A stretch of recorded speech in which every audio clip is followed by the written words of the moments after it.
Hey mom, how's it going? Lindsay, I am having a great day. It is 77 degrees here. So I I know just went out for my outdoor exercise and you I'm can't back rub at that it. in. You can't rub Yes, I that in can. for our northern listeners. That's just rude. Sorry. This is the life that I live. That is so funny. Well, I am super pumped about today's episode. We ran into a really cool new insurtech that just went through 101 Weston Labs Yeah. called Sonnet. And we've got the co-founder, not co-founder, I'm so sorry, the founder here, Francisco, here to talk about voice, like phone system AI. I'm sure there's a much better way to say that, Francisco. Please correct me. How do you describe your product? Yeah, thank you so much for having me. I'm excited to be here. There's a simpler way, yes. AI Yeah. Help me out. receptionist for insurance agencies. That's Yes. the short way to do it. And what that means is that Sonnet, our product, takes the phone calls that come into your insurance agency, picks up the calls, and it's a robot. It's an AI. And it's an Mm. AI that sounds like it's a human speaking, and that is able to collect basic information for quotes, for servicing requests, and route the calls accordingly to the staff of the agency or even to third parties like a carrier service center. And then is able to also book appointments on the calendar. And It's then because insane. we're, yeah, it's real. It's so cool. Yeah, and integrates with the majority of the existing AMSs and CRMs that insurance agencies use because we are specialized on this industry. So that's it in a nutshell. Yeah, well, that sounds much better than my voice activated AI. We actually last week just did a presentation in Louisiana. And part of one of my mom's presentations was her first technology company that she worked at, which, mom, can you say what that was? Because it was some type of weird, that's probably why I'm saying this in my head. Say what it is again. So, Francisco, I'm sorry about this, but this is a long time ago. It was in the Yeah. early 90s, and it was a company that made a voice activated body worn computer, hands free, voice activated body worn computer. And the purpose was to give you information where you could use your hands and see it in a heads up display. The reality is the technology is there now. I mean, way beyond what it was, but at Absolutely, the yeah. time, it was felt like the Jetsons, like it felt like the cartoon where it was in this futuristic thing. So anyway, that's what she's thinking of because I called it That voice is, activated. So yeah. yeah. Okay, so there's the origin. Yeah, there's the origin. I'm like, why did I say that? Like, I know it's an AI that answers your phone. Well, So, Francisco, I have a question for you because anytime the word AI comes up, people get nervous, I think, or they have in their mind one thing. First of all, AI has been around for a really long time. It is not a new phenomenon. Tell me your biggest objection when you speak to an agency about using an AI receptionist. What is the biggest objection you get? I'll say two. I think one is I'm afraid is going to replace my staff. I'm afraid what my staff is going to say. Uh, Ultimately, even afraid of my job, like a combination of these. mhm. Yeah, And then the second one is, but we are insurance agents. What we do is all about the personal touch. And I get it. yeah, and it makes total sense, right? Like people, you don't want your staff, like these are agencies that have been around for generations, the people that you Mhm. work with, maybe they're even your friends, right? Like you have relationship with them. It's completely fine. And the other one as well, personal touch. Yes, we're not here as well to eliminate that personal touch. Actually, we believe that this is a great AI, is a great opportunity for independent agents, and that the market share of independent agents in the next 10 years is going to increase because of AI, because people will still buy from people, Yeah. right? So, yeah, Well, I remember like a couple years back, I was chatting with an agency owner who put a VA. A VA was the one answering their phone systems. I believe we even talked about this a bit, but the challenge with the VA answering the phone was it couldn't get like the Southern hospitality down. It wasn't asking like, hey, how's it going? How's the family? Or hey, how was your day today? Yeah. With an AI, you can train it to do that, right? Like, are you Yeah, you have seeing more that control. happen, or what's that part like? Yeah, yeah. So we, agencies can customize those type of things, right? And not only the types of questions, the hospitality, the personality, but also the accent, right? You can have maybe a Interesting. southern accent, right? Or another type of accent, right? So you do have the ability to do that versus a VA on the phone, right? Like you have more control. That's what AI enables you to do. But ultimately, the biggest thing here is that it allows an agency to be 24/7 operation for the clients, maintaining a more personal touch because they can now, the people can still pass to the AI, people can still talk to humans, but the customers are able to get their needs satisfied faster. And it also doesn't take staff away. It just makes the life better for the staff. And now you have your staff has more time. Maybe you can grow the business, or maybe you can just do 4 hour work, for the day, work quick, whatever Mm-hmm. whatever it is your own version of that. But it's a way to make the operation better, more efficient overall. So, Francisco, we know that those are the two biggest objections. So, number one, I don't want to lose my personal touch. Number two, my staff is going to be afraid. So, I'm assuming you work with many agencies. Tell me what that process looks like when you start. And listen, fear is a huge thing. Like, fear is when there's anything that changes, I think people are fearful of what that impact's going to be. What has been the true outcome in some of the agencies that you're working with, and how are agency owners dealing with that fear, especially their team, to adopt this kind of technology? What is that looking like? Yeah, yeah. So the way it looks like is that, we see at the beginning maybe there are those fears, right? But then once we deploy, we usually see the staff starting to, be happy and even brag about AI to the clients. We have staff that is chit chatting now with the clients about how, you just talk to a robot Yeah. and So this funny. can do this and that, like, right? Like we see those conversations happening. I think the way that one thing we also see is that 80% of the people cannot figure out they're speaking with an AI, because we did a lot of work on making it, low latency, making it specialize in insurance, making, know the customers, right? Like, so try not to deceive the person, right? Like, try not to deceive who you're talking Mm. to. And then you make sure that it's a good experience, that, it's gonna help the staff produce more. You're gonna have the staff, have more time, right? So that's how we come in.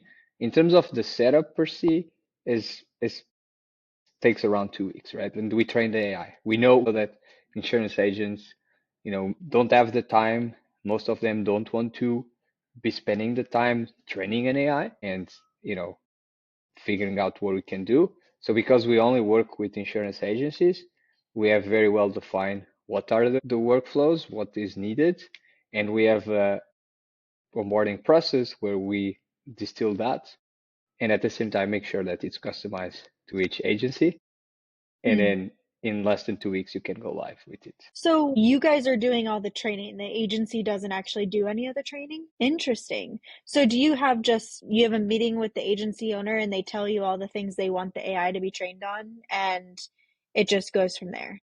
Yeah, basically we do that with our Very intake interesting. form.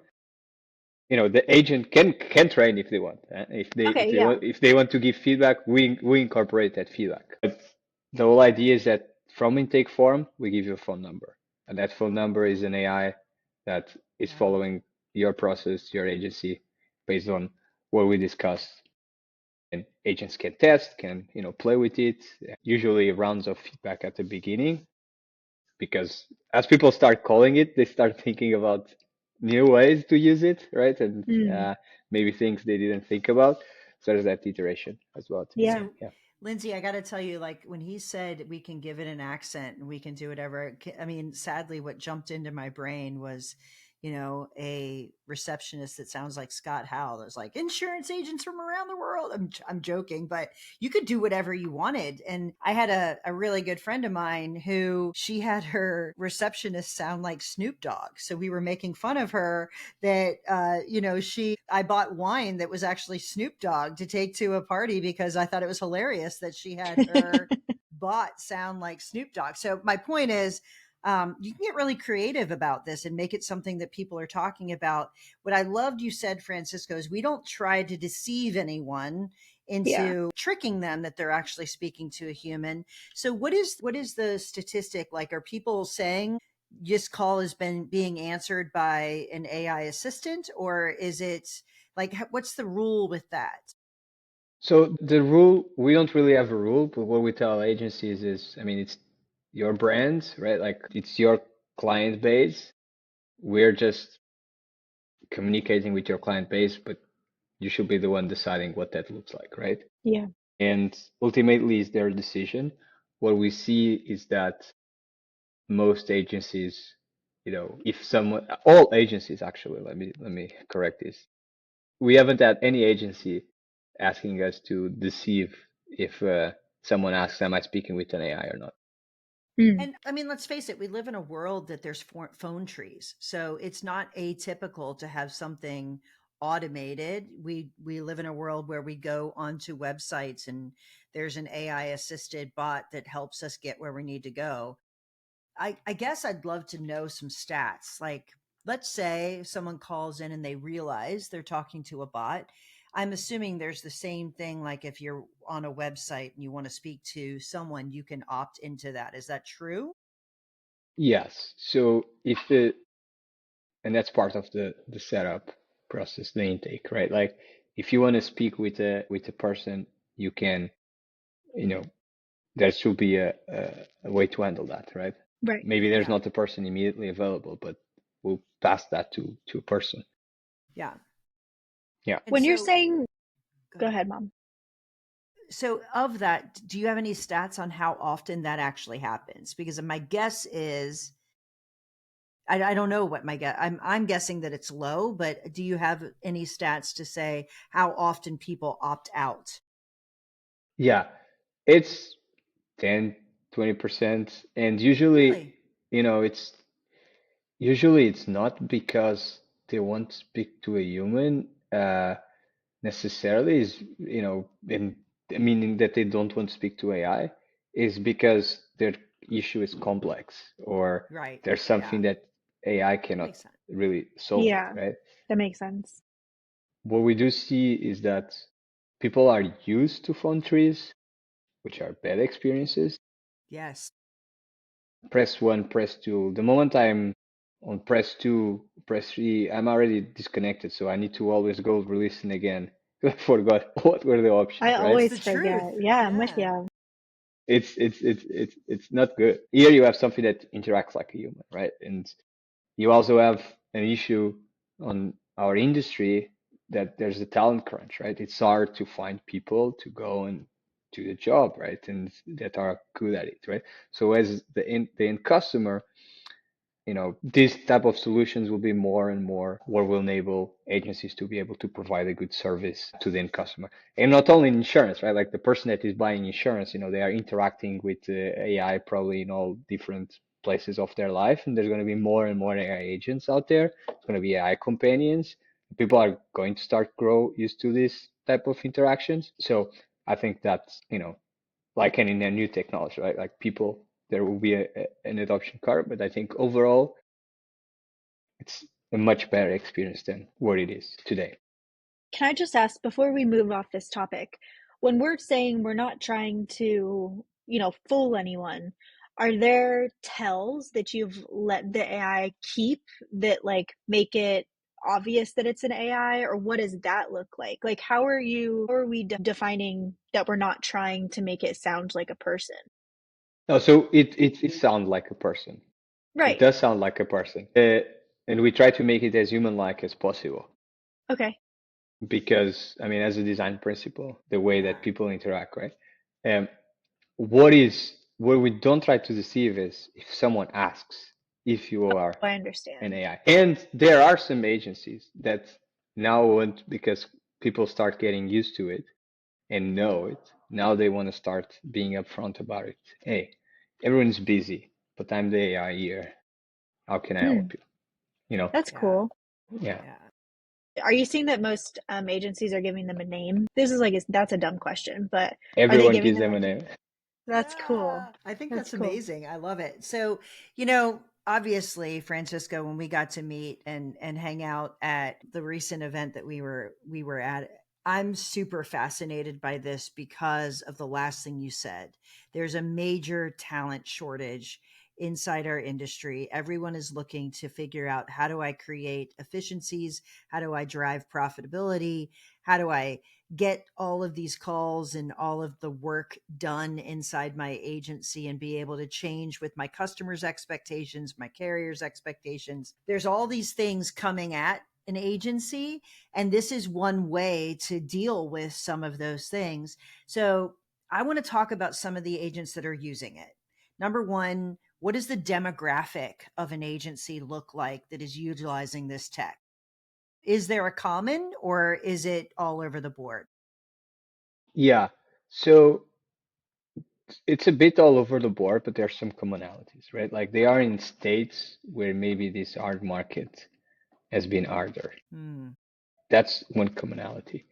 But they are, we work from agencies that have one person to agencies that have hundreds of people, right? Like it's across the board. But there's one commonality that I wouldn't call it demographics, but is definitely commonality we see. That people that are forward thinking, people that are caring about Hmm, their bottom line, they care about what their profitability looks like, they care about the experience with their customers, they care about staying at the forefront. And when you combine all these three things, right, like that's where I think that overlaps with a lot with where we do. And so a lot of people, when we talk about technology, yeah, I've been speaking to agents for a long time about data and Yeah. technology and relationships and profitability. Like that's a lot of my topics, right? But sometimes when you talk about this, agents immediately jump to, well, that means I would have to in order to get the benefit from it, I would reduce my staff in order to see the benefit of what we're doing. And nothing could be further from the truth, in my opinion. It's about creating capacity on a team. Correct me if I'm wrong, but when you utilize a tool that creates capacity, are you seeing either a reduction in staff or not replacing people? Or what trend are you seeing for agents that are utilizing Hmm. Sonnet as part of their approach? What does that look like? Yeah, we have reduced zero jobs and staff with all the agencies we work with. There's Yeah. no single one, no single agency that has got on it, see the success, and is like, okay, I'm gonna remove someone from my team. No. And there's people that are repurposing, right? Like someone was picking the phone. Now you don't need to pick that phone. Now that person, we have an agency that the person that was picking the phones got their license and now is becoming a producer. cool. Yeah. It's hard to find good people today. Good people don't want to necessarily be a phone receptionist. Right. Right. If you have good people that are phone receptionists, probably expect progression. This allows you Yes. to do production, and not having to now go and find every 2 years someone to do that part of the job. Another thing I'll say is that agencies, companies, businesses in general are living organisms and they're not static. It's not like, hey, I get a piece of software, a piece of efficiency, and now I have my team and everything stays the same. No, right? Like the moment you do that, enables you to grow. So you are always like investing on what can get you free up more capacity, what can unlock the bottlenecks so you can grow. And that's how you take a business to the next level, right? And that's what we see in the agencies that we work with. They're thinking that way. That's the characteristic they think about. Like, okay, I'm gonna grow my business. Now I automated this function. Okay, great. Maybe right now I have some staff dynamics here, like repurpose, and but then over time I know that with this capacity we do it. So one of the questions we ask is, agencies see 10, 25% more capacity on their staff by using Sonnet. How much more money could you make the next year or so if you add 10, 25% more capacity? Yeah. Yeah. I love I'd love, that because yeah, I there this whole thought process that you have to make the ROI of something like this, the return on your investment in reducing headcount in a time when we can't find people, that's just the wrong approach. So I love, love, love, like how much more cross sell could we make? How much higher can your retention be? What are the new business calls that can happen? Like there's a lot of different ways to reallocate that capacity of people that understand coverage and can create relationships with your customers. Listen, if I just want to pay my bill, that doesn't necessarily create a relationship. Someone has to answer the call and get me where I need to be in order to pay my bill, right? Or whatever that phone call is.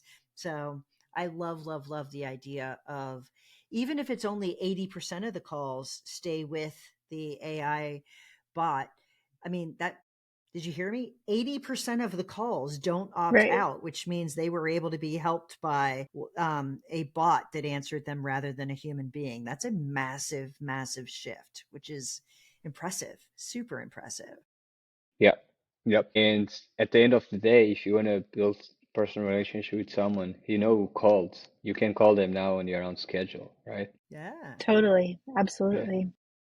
Yeah. I think it's even like for time blocking. Like sometimes in these really customer service centric roles, your workload and productivity goes down because you're constantly at the, like exactly what you just said, you're constantly speaking to people on their time, not your time. So you, even if you were able to have your AI, you know, catalog all the calls for the day and you spent an hour and a half each day calling people back, like think about how much more productive you can be the absolute rest of the day. That's, yeah, that'd be crazy. So this is obviously a really cool new product out there on the market.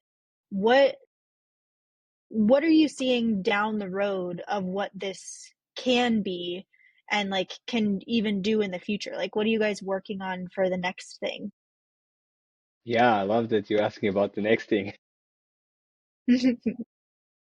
So we are super deep, and focused in the insurance agents, reality, right? And that's where we really want to, focus. And we want that experience to be magical, both for the agent and for the end customer. And the way we think about it is, what can we handle on the front office that makes that magical experience? We look at the phone calls that come to an agency.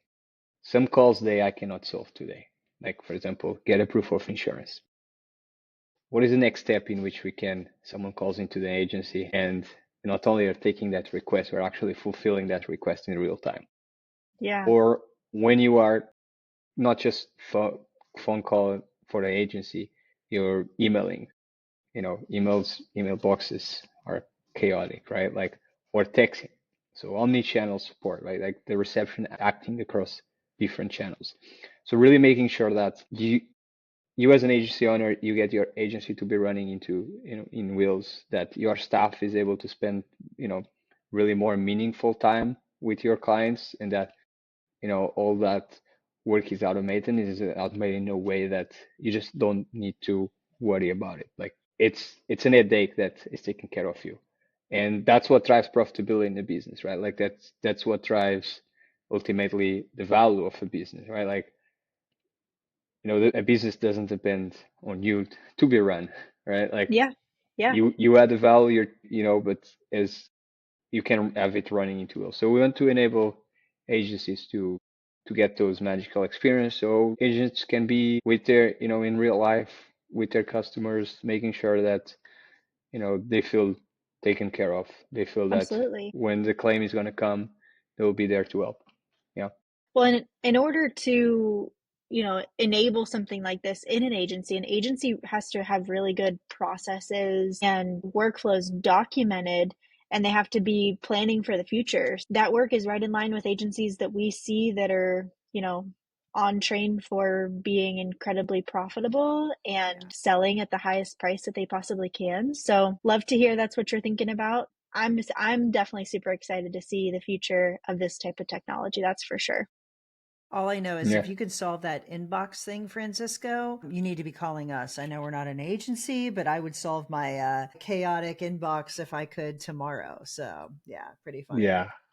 Yeah. I Excellent. think that's the problem that's not gonna, with AI, potentially will make it worse because there's more more emails to sort through, right? But yeah, I think there's three main vectors of value that we see on the agency that we work with. One is now you don't have missed calls, right? Like you don't have calls are missed opportunities. Mm-hmm. You're missing Yeah. down there, right? Because they're gonna call someone else, maybe they close, you're already out of that opportunity. The second one is just the time that it saves, right? Like the time that it saves on the phone, the time that it saves taking notes, the time that it saves of not distracting people between their tasks. And the third one is customer satisfaction increase, right? And what that value is, hey, now your retention is higher, now your referrals are higher because happy customers are going to refer more customers, right? So those are essentially the three main vectors of value that we've seen in the agencies that we work with Awesome. today.